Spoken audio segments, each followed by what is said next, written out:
तो अब से थोड़ी देर पहले प्रधानमंत्री नरेंद्र मोदी ने देश की पहली सी प्लेन सेवा की शुरुआत कर दी है। गुजरात के केवडिया से प्रधानमंत्री मोदी ने सी प्लेन से उड़ान भरी और करीब आधे घंटे बाद साबरमती रिवर फ्रंट पर पहुंचे।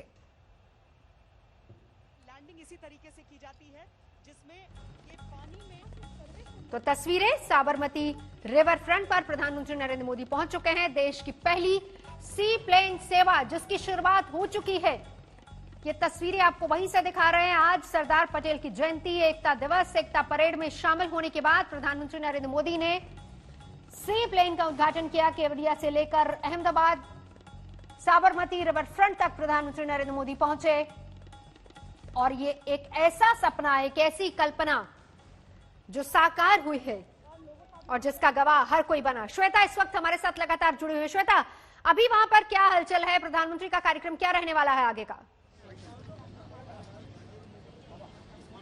नवजोत, इस समय तो प्रधानमंत्री अब उद्घाटन के लिए वो वाटर एरोड्रोम के भीतर गए हुए हैं और अब जो सी प्लेन है वो अपनी अगली उड़ान के लिए उसे तैयार किया जाएगा। कुछ समय होता है, कुछ जितने देर के लिए, जितना देर की समय सीमा में उसके मेंटेनेंस का काम वगैरह चल रहा है, तो वहां पर वो चल रहा है और प्रधानमंत्री जो है वो भीतर जा चुके हैं, उस इमारत में दाखिल हो चुके हैं जहां पर उन्हें वाटर एरोड्रोम का उद्घाटन करना है। यहाँ पर जिसके आगे यहाँ पर औपचारिक एक तरह से जो उनका आधिकारिक कार्यक्रम था, यहाँ पर उसकी समाप्ति हो जाएगी इस उद्घाटन के साथ ही। और उसके साथ ही अब हम देख भी रहे हैं कि बिहार चुनाव की वजह से उनकी व्यस्तता उधर, चुनावी व्यस्तता उधर भी हो जाती है और देश की बाकी चीजें भी होती हैं। तो यहाँ पर गुजरात में जो उनका कार्यक्रम था उसमें कल से लेकर अब तक, जिसमें हमने केशुभाई पटेल के दुख में शिरकत के लिए भी प्रधानमंत्री पहुंचे थे और उसके बाद से केवड़िया और स्टैच्यू ऑफ यूनिटी का ये पूरा कार्यक्रम, आज सरदार पटेल को श्रद्धांजलि देने के लिए यहाँ पर प्रधानमंत्री चंद दिनों को कभी नहीं भूलते हैं। अमूमन हम देखते हैं कि किस तरीके से दीपावली के पर्व पर वो कोशिश करते हैं कि जवानों के साथ पहुंच पाए। सरदार पटेल को श्रद्धांजलि देना वो कभी नहीं भूलते हैं। उनको ये लगता है कि उनकी बातों से, उनके संकल्प से कि वो उस विरासत को जिस तरीके से और आगे बढ़ सके, उनकी जो सोच है वो जन जन तक पहुंच सके, तो ये कोशिशें इन दिनों में नजर आती हैं। तो आज की तारीख में अगर हम प्रधानमंत्री को यहां पर देख रहे हैं तो उनके चेहरे पर वो सुकून जरूर था कि जो काम शुरू किया था आज वहां पर एक तरह से उसकी आधिकारिक उस कामकाज की शुरुआत यहां पर हो चुकी है। नवजोत, बिल्कुल श्वेता, सुकून नजर आया चेहरे पर। इस बीच प्रधानमंत्री नरेंद्र मोदी ने पुलवामा हमले को लेकर आज विपक्ष पर एक बड़ा प्रहार किया। सरदार पटेल की जयंती पर प्रधानमंत्री नरेंद्र मोदी ने अपने संबोधन में पाकिस्तान के मंत्री के कबूलनामे का जिक्र करते हुए उन लोगों पर निशाना साधा जो पुलवामा हमले को लेकर सवाल कर रहे थे। तो मन में एक और तस्वीर भी थी। ये तस्वीर थी पुलवामा हमले की। उस हमले में हमारे जो वीर साथी शहीद हुए वो अर्धसैनिक बेड़े के ही थे। देश कभी भूल नहीं सकता। मंच भी था, मौका भी था और दस्तूर भी। देश के सपूत सरदार वल्लभ भाई पटेल की 145वीं जयंती का था और प्रधानमंत्री लौह पुरुष को नमन करते हुए उनके सपने को साकार करने का संकल्प ले रहे थे। तभी प्रधानमंत्री ने पुलवामा हमले को याद किया और भावुक हो गए। उन्होंने पाकिस्तान के मंत्री के कबूलनामे का हवाला दिया और पुलवामा हमले पर सवाल उठाने वाले पर बरस पड़े। साथियों, आज यहाँ जब मैं अर्धसैनिक बलों की परेड देख रहा था, आप सभी के अद्भुत कौशल्य को देख रहा था, तो मन में एक और तस्वीर भी थी। ये तस्वीर थी पुलवामा हमले की। उस हमले में हमारे पुलिस बेड़े के, हमारे जो वीर साथी शहीद हुए वो अर्धसैनिक बेड़े के ही थे। देश कभी भूल नहीं सकता कि जब अपने वीर बेटों के जाने से पूरा देश दुखी था, तब कुछ लोग उस दुख में शामिल नहीं थे। प्रधानमंत्री ने कहा कि जब देश जख्मी हुआ हो, देश के जवान शहीद हुए हो, ऐसे वक्त में अपने स्वार्थ के लिए राजनीति करने वालों को देश नहीं भूलेगा। देश भूल नहीं सकता कि तब कैसी कैसी बातें कही गई, कैसे कैसे बयान दिए गए। देश भूल नहीं सकता कि जब देश पर इतना बड़ा घाव लगा था, तब स्वार्थ और अहंकार से भरी भद्दी राजनीति कितने चरम पर थी। और उस समय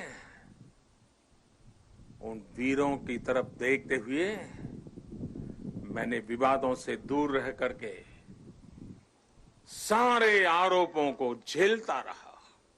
प्रधानमंत्री ने एकता के इस मंच से सभी को जवाब दिया है, जो वो विपक्ष जो लगातार पुलवामा को लेकर हमला कर रहा था, या फिर वो देश जो लगातार हमारी सीमा पे नजरें गड़ाए बैठे हुए हैं, इन सबको यहाँ से उन्होंने संदेश दिए। 2 दिन पहले ही पाकिस्तान के मंत्री फवाद चौधरी ने पुलवामा हमले को इमरान सरकार की उपलब्धि बताया था। ये बात उन्होंने पाकिस्तानी संसद में की।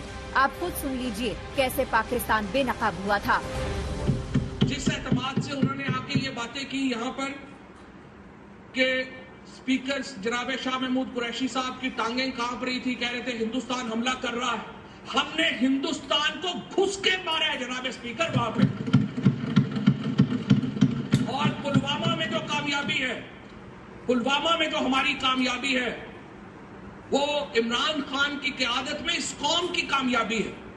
उसके हिस्सेदार आप भी सब हैं, उसके हिस्सेदार हम भी सब हैं। 14 फरवरी 2019 को पुलवामा में आतंकी हमला हुआ था। सीआरपीएफ काफिले पर विस्फोट से भरी कार से हुए हमले में 40 जवान शहीद हो गए थे। इस हमले पर देश हिल गया था। भारत ने इसका करारा जवाब दिया। इसी हमले के जवाब में भारत ने पाकिस्तान के बालाकोट में एयर स्ट्राइक कर आतंकवादियों को नेस्तनाबूद किया था। केवड़िया से गोपी गांगर के साथ आज तक ब्यूरो। सरदार पटेल की जयंती पर प्रधानमंत्री ने न सिर्फ एकता का संकल्प लिया, बल्कि देश हित को सबसे ऊपर रखने की कसम भी खाई। उन्होंने सीमा पार के दुश्मनों को भी बता दिया कि हिंदुस्तान अब मजबूत देश है, कोई आंख दिखाने की जुर्रत न करे।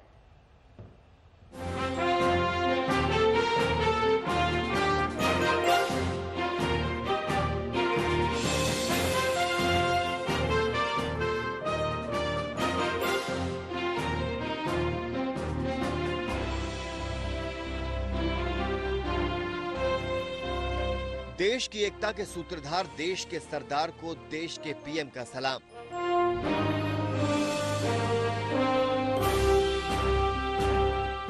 लौह पुरुष की जयंती पर पीएम मोदी का अखंडता संदेश, हिंदुस्तान को एकजुट रखने का संकल्प।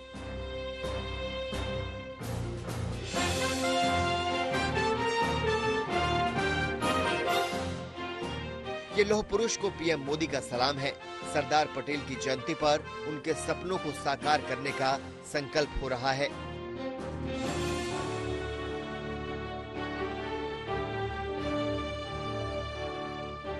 पीएम मोदी ने लौह पुरुष को इतिहास के पन्नों से बाहर निकालकर हिंदुस्तान के विमर्श में ला खड़ा किया। सरदार की इस गगनचुंबी प्रतिमा की योजना पीएम मोदी की ही थी। आज वो यहाँ आए और सरदार को सिर झुकाकर नमन किया।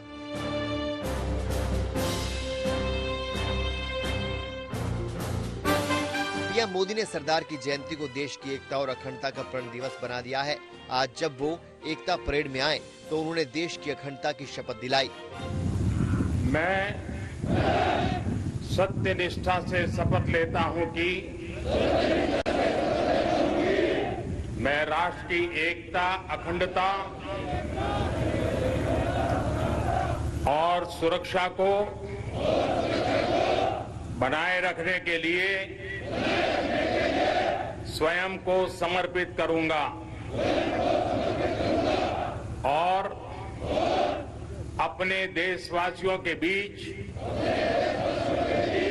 यह संदेश फैलाने का भी भरसक प्रयत्न करूंगा। एकता परेड में सरदार की जयंती पर जवानों का शौर्य प्रदर्शन हुआ और जब मोदी का संबोधन शुरू हुआ तो जिक्र लौह पुरुष का ही हुआ।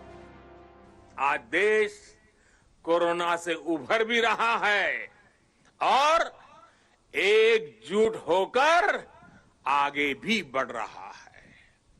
ये वैसे ही एकजुटता है जिसकी कल्पना लौह पुरुष सरदार वल्लभ भाई पटेल ने की थी। हम सभी की ये एकजुटता कोरोना के इस संकट काल में लौह पुरुष सरदार वल्लभ भाई पटेल को सच्ची श्रद्धांजलि है। पीएम मोदी ने पटेल की जयंती को यादगार बना दिया। पटेल जयंती पर होने वाला यह समारोह राष्ट्रीय समारोह की तरह हो गया है। केवड़िया से गोपी मनियार के साथ आज तक ब्यूरो। और इसके अलावा प्रधानमंत्री नरेंद्र मोदी ने आज एकता मंच से ही आतंकवाद को लेकर भी पड़ोसियों को कड़ा संदेश दिया। बीते कुछ समय से दुनिया के अनेक देशों में जो हालात बने हैं, जिस तरह कुछ लोग आतंकवाद के समर्थन में खुल करके सामने आ गए हैं, वो आज मानवता के लिए, विश्व के लिए, शांति के उपासकों के लिए एक वैश्विक चिंता का विषय बना हुआ है। आज के माहौल में दुनिया के सभी देशों को, सभी सरकारों को, सभी पंथों को आतंकवाद के खिलाफ एकजुट होने की सबसे ज्यादा जरूरत है। शांति, भाईचारा और परस्पर आदर का भाव ही मानवता की सच्ची पहचान है। शांति, एकता और सद्भाव वही उसका मार्ग है। आतंकवाद, हिंसा से कभी भी किसी का कल्याण नहीं हो सकता। भारत तो पिछले कई दशकों से आतंकवाद का भुक्तभोगी रहा है, पीड़ित रहा है। भारत ने अपने हजारों वीर जवानों को खोया है, अपने हजारों निर्दोष नागरिकों को खोया है, अनेक माताओं के लाल खोए हैं, अनेक बहनों के भाई खोए हैं। आतंकी पीड़ा को भारत भली भांति जानता है। भारत ने आतंकवाद को हमेशा अपनी एकता से, अपनी दृढ़ इच्छा शक्ति से जवाब दिया है। आज पूरे विश्व को भी एकजुट होकर हर उस ताकत को हराना है जो आतंक के साथ है, जो आतंकवाद को बढ़ावा दे रही है।